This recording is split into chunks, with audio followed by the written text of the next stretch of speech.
আসসালামু আলাইকুম সম্মানিত শিক্ষার্থীবৃন্দ। গেম অফ স্টাডি এর তরফ থেকে আমি আবির স্যার সকলকেই স্বাগতম জানাচ্ছি।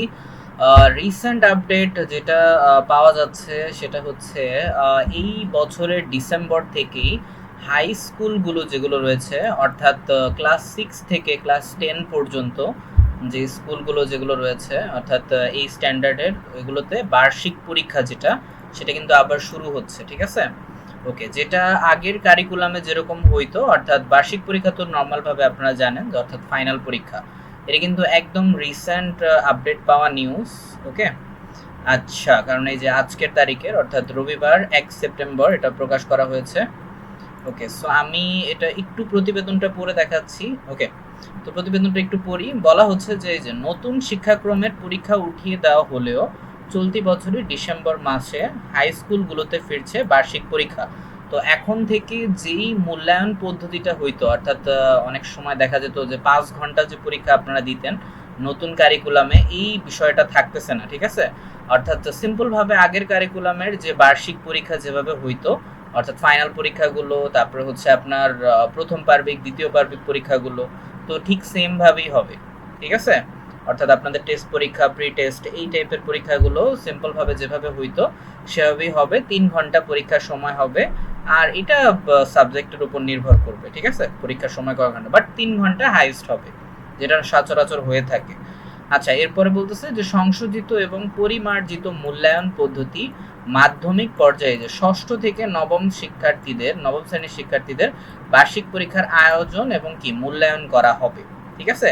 এটা শুধুমাত্র আপাতত ক্লাস 6 থেকে 9 পর্যন্তই এটা চালু করা হয়েছে, স্বাভাবিক। ওকে, কারণ শোনা যাচ্ছে যে অনেক ব্যাপক হারে যে আপনাদের গ্রুপ সাবজেক্ট যেটা আছে, অর্থাৎ এটা কিন্তু আবার ফিরিয়ে আনা হয়েছে। ওকে, সো এখন দেখা যাক আপনাদের যারা নতুন বছরের যারা স্টুডেন্ট হবেন বা 10-এর মূল্যায়ন পদ্ধতিটা আসলে কিভাবে হয়। ঠিক আছে? আচ্ছা, শিক্ষার্থীদের বার্ষিক পরীক্ষার আয়োজন এবং মূল্যায়ন করা হবে। আর সংশোধিত এবং মূল্যায়ন পদ্ধতির রূপরেখা শীঘ্রই হাই স্কুলগুলোতে পাঠানো হবে। ঠিক আছে? অর্থাৎ মূল্যায়নের যে পদ্ধতিগুলো আছে, অর্থাৎ এটা কি গ্রেডিং সিস্টেমই থাকবে কিনা, জিপিএ অর্থাৎ মার্কিং এর যে বিষয়টা, ওটা এখনো নিশ্চিত হয়নি।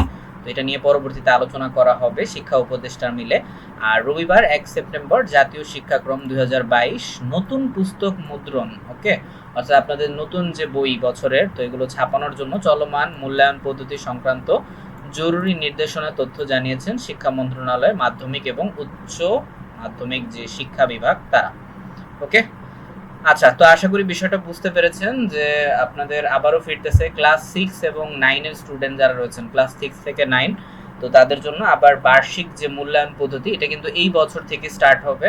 তো আপনারা অবশ্যই ভালোভাবে পড়ালেখা করবেন, কারণ বিশেষ করে যারা ক্লাস 8-এ রয়েছেন তাদের ক্ষেত্রে বলতেছি, কারণ আপনারা যখন 9-এ উঠবেন তখনই কিন্তু আপনাদের আবার কি গ্রুপ সাবজেক্ট কিন্তু চয়েস করতে হবে। ঠিক আছে? ওকে, এজন্য 8-এর পড়াটা অনেক বেশি গুরুত্বপূর্ণ। যারা 8-এর যে স্টুডেন্টরা যদি কোনো ভিডিও দেখে থাকেন আমার এটা, ঠিক আছে, তাদের জন্য। ওকে, সো এই ছিল রিসেন্ট আপডেট। প্রতিনিয়ত হচ্ছে রিসেন্ট আপডেট পাওয়ার জন্য অবশ্যই চ্যানেলটিকে সাবস্ক্রাইব করতে পারেন আর আপনার মন্তব্য গুরুত্বপূর্ণ জানাতে পারেন। ওকে, থ্যাংক ইউ।